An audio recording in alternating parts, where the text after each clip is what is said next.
Howdy, my name is Jamie Bragg, and this is my first YouTube video. I've seen some folks putting out videos on their duck impoundment, so this is my shot at doing it. I'm coming up from the back of the duck blind, and we'll come up here to the pond up over the levee here. And this is what I got going on right now.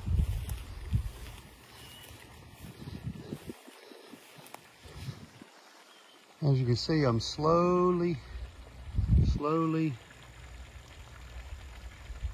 filling up the impoundment. I got lots of Japanese millet. I got some brown top millet. Out there I got some rice growing. This pond was designed specifically for growing duck food. So I got like a horseshoe that I keep with water all year round. Holds my fish, so I don't have a mosquito problem. But the middle is only about an average of 2 foot deep. And that's where I do most of my growing, but I do grow on the sides of the bank too. All around there, there's different seeds, like I said. And I live in the south. I'm in Texas, East Texas.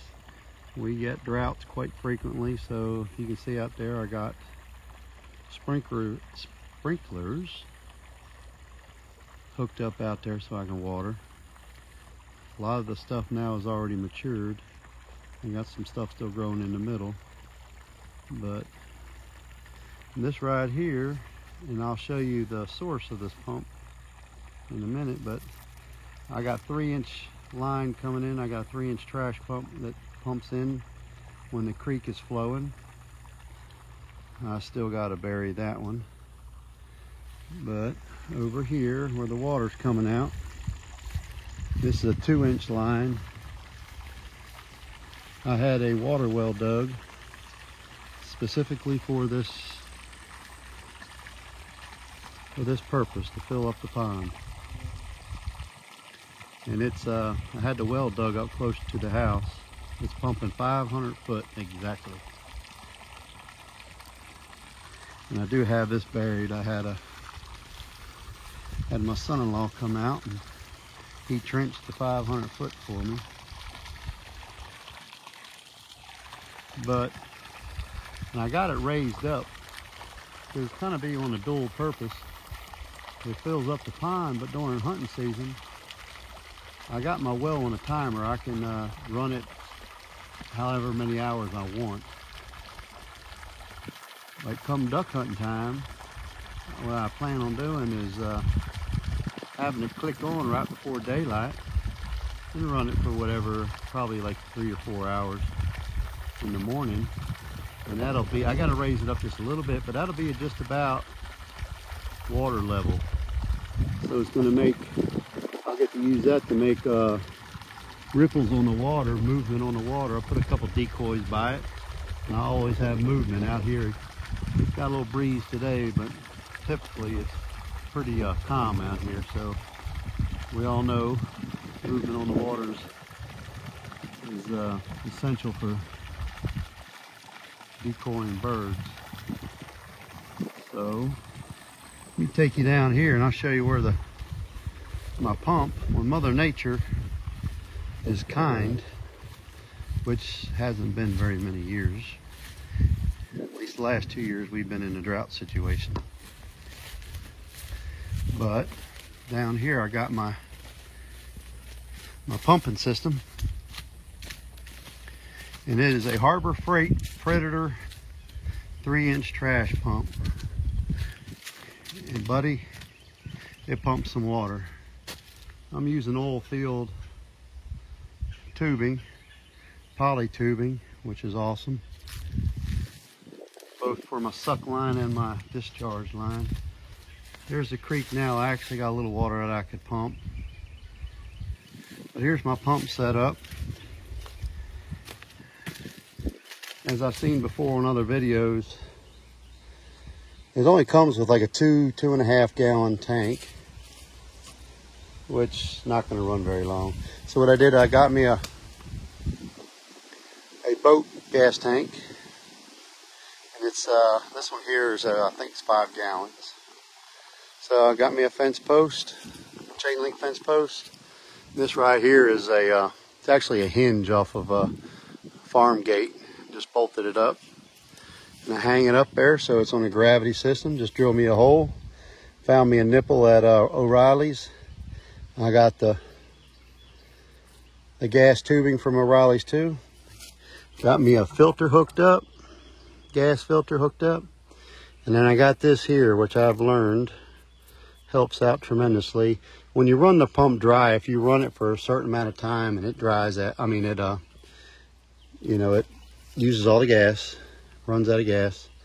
The next time you fill it up, you need something to get the flow going. So when you open up this on off valve, it creates the flow again. So yeah, that helps out a lot. And I made it pretty easy as far as I try to change the oil as frequently as I can when I'm using it a lot. So there's my oil plug that I drain, oil drain plug. Got it going to a funnel down there. And I also put this cover on there because where the spark plug is back there, it actually creates like a little bowl. And when we do get the rain, it rains and rains and rains. So it'll puddle there, and it had seeped in there before. So I put me a little roof on there, and I'm not using it for a long time. I'll put my cover on there. But it keeps the rain out, so I won't have that problem again. But as far as this Predator motor, I got 2 generators from Harbor Freight, and I got this 3-inch trash pump, and I also got a 2-inch trash pump. Excellent. High marks on these. They generally start up on the first pull every time. My 2-inch pump, you see a pole down there. If I'm in a need for a quick fill up, I'll start my 2-inch pump down there. And this creek floods so high in the spring flood times, the water comes all the way up to here. I forgot it one day and didn't think the creek was going to come up. That pump was under 3 foot of water. I drained all the fluids out, ran some diesel through it, mystery oil through it, put a new spark plug in, fired up first time. So anyways, not a commercial, but yeah, the Harbor Freight motors are awesome. And here's my duck blind.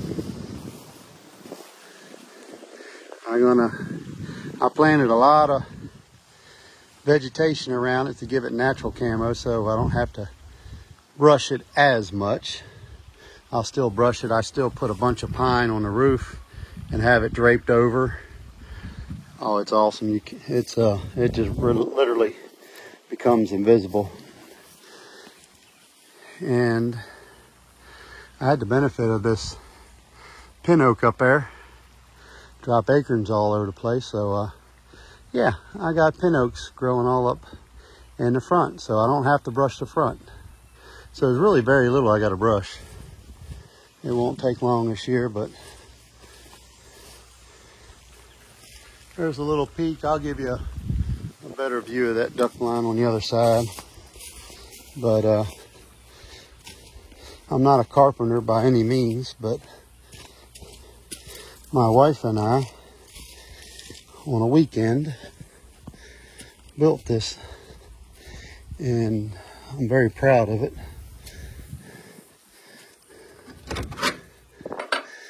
I think it came out really good.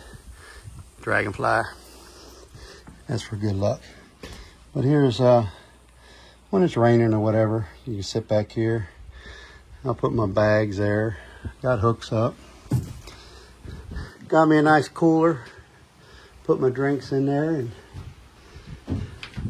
I got shelving. You can put your shelves and what have you, and some hooks also around. Everything's made out of treated wood. But yeah,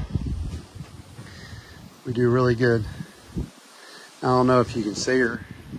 Kind of windy today, blew off her hat. That's my mannequin. Yeah, I got a mannequin out here. Her name's Helen. I let her stand out here, so I'm hoping we got a hog problem down here, so I change out different deodorant soap bars hanging from one of her hands out there.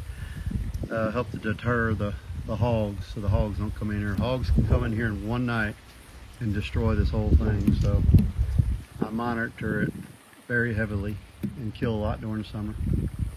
So anywho, that's my duck impoundment. Oh yeah, they're over there. You can see more sprinkler heads.